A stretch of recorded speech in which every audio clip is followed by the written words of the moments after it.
pergaulan bebas ini banyak yang terjerumus kan, kayak gonta-ganti pasangan, seks bebas itu banyak sekali di kalangan remaja sekarang. Jadi kalian harus hati-hati. Kemudian ada dampak psikologis. Nah, bisa menyebabkan depresi. Kenapa bisa menyebabkan depresi? Karena di masyarakat itu seks bebas itu masih tabu dan kayak tidak bisa dinormalisasikan. Jadi orang-orang masih anggap aneh dan bisa mencela, bisa mencaci maki, kan bisa menjadi depresi.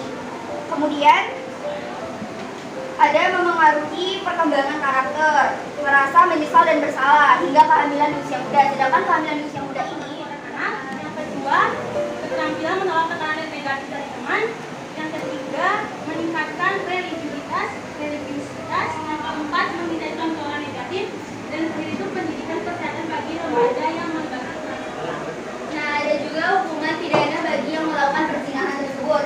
Disebut di pada pasal 441. Pasal 441 berisi mengenai setiap orang yang melakukan hubungan badan antara yang bukan suami atau istrinya akan terkena hukuman pidana perzinahan. Mereka akan terkena hukuman pidana perzinahan. Hukumnya tuh 1 tahun penjara atau paling banyak itu terkena kategori 2. Sekian dari kami, itu saja. Apakah ada yang Apa sudut pandangnya kalian tentang topik yang kalian presentasikan? Bagaimana juga cara mencegahnya agar tidak meluas? LGBT dan seks bebas ini kan sangat berbahaya untuk kalangan masyarakat. Jadi menurut saya itu kayak kita harus mengetahui edukasi bagaimana kenapa sih itu kan berbahaya, kenapa dia bisa jadi berbahaya. Jadi kalau kita sudah tahu itu berbahaya, jadi itu ada saat kita tuh kayak oh itu nggak boleh ya, itu bahaya ya. Jadi kita sendiri tuh bisa menjaga diri kita sendiri gitu. Nah itu menurut saya cara mencegahnya sekalian ya kayak gitu. Kita tuh harus tahu gimana apa sih yang kita bakal dapat dampak negatifnya kalau kita melakukan hal itu. Seperti kita kena HIV tadi dan lain-lain, apa kamu mau kena sakit kayak gitu? Itu cara mencegahnya. Ya, kalau misalnya orang ini deh sudah terjerumus kan, bagaimana caranya keluarin Ini LGBT-nya atau seks bebasnya? keduanya? Kalau LGBT ini kita bisa melaporkan atau ke rehabilitas yang kan kemarin kan ada seminar di atas.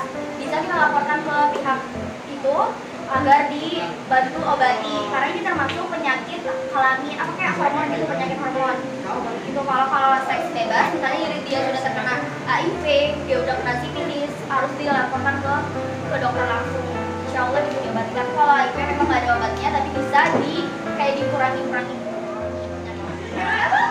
Cara mengatasinya.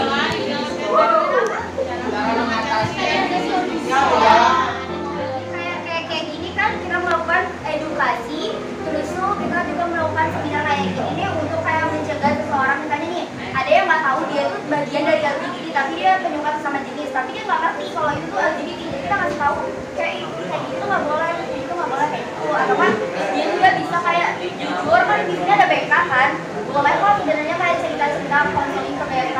Jadi kita bisa kayak tahu gimana sih cara mengatasi jenis LGBT yang namanya intersex ya, Ya. kelamin ganda itu kan. Ya. Jadi kan misalkan kalau transgender melakukan operasi, jadi kan biasanya bisa ada terdapat kelamin ganda. Jadi ini sudah termasuk dalam LGBT.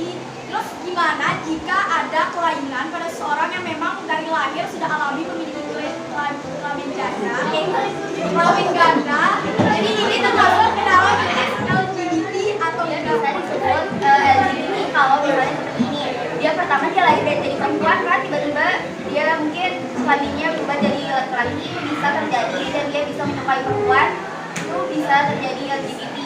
Jadi kalau dia melakukan operasi dan menghilangkan yang cuma satu nih kelaminnya, jadi dia suka sesuai gendernya, dia laki-laki